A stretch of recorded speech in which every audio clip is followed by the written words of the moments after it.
Was the Ottoman Empire really a superpower?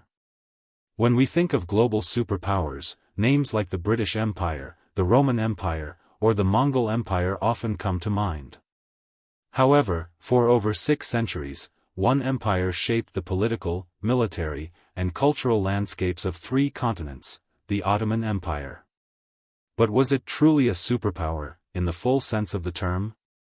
To answer that, we must explore the empire's rise, its golden age, and the scope of its influence. The Ottoman Empire was founded at the end of the 13th century by Osman I, a leader of a small Turkish principality in Anatolia.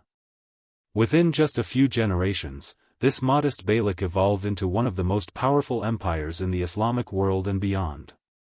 One of the most significant moments in world history occurred in 1453, when Sultan Mehmed II, known as the Conqueror, captured Constantinople.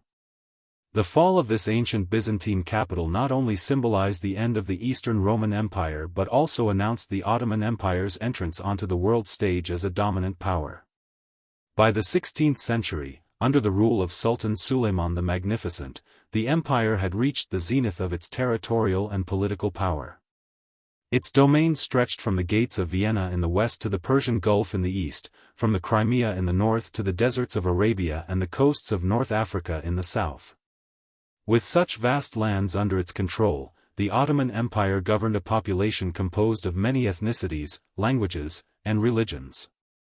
This diversity was managed through a highly sophisticated system of administration, legal codes, and local autonomy known as the millet system, which allowed relative religious and cultural freedom under the overarching authority of the Sultan. Militarily, the Ottomans were formidable. The elite Janissary Corps, composed originally of Christian boys taken through the Devshirme system and trained as professional soldiers, became one of the most feared military forces in the early modern world. Their military innovations, including the extensive use of gunpowder weapons, heavy artillery, and organized logistics, allowed them to win major battles against European and Middle Eastern powers alike. The Ottoman navy, meanwhile, controlled much of the Mediterranean and Red Sea trade routes, often clashing with European fleets in dramatic sea battles. Economically, the Ottoman Empire sat at the crossroads of East and West. It controlled vital land and maritime trade routes that linked Europe with Asia and Africa. Istanbul, Cairo, and Aleppo became thriving commercial and cultural centers. Trade, agriculture, and taxation supported a complex economy that could fund massive armies, public works, and architectural masterpieces like the Süleymaniye Mosque or the Topkapi Palace. Culturally, the Ottomans were patrons of art, science, literature, and architecture. Scholars translated Greek and Arabic texts, astronomers built observatories, and poets and calligraphers filled libraries and courts with masterpieces.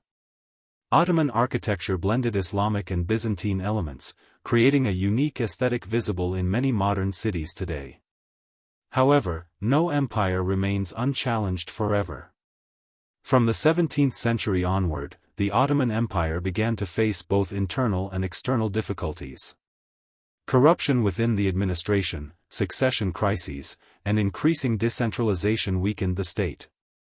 At the same time, Europe was undergoing the Renaissance, the scientific revolution, and later, the Industrial Revolution, transformations the Ottoman Empire failed to match in scale or speed.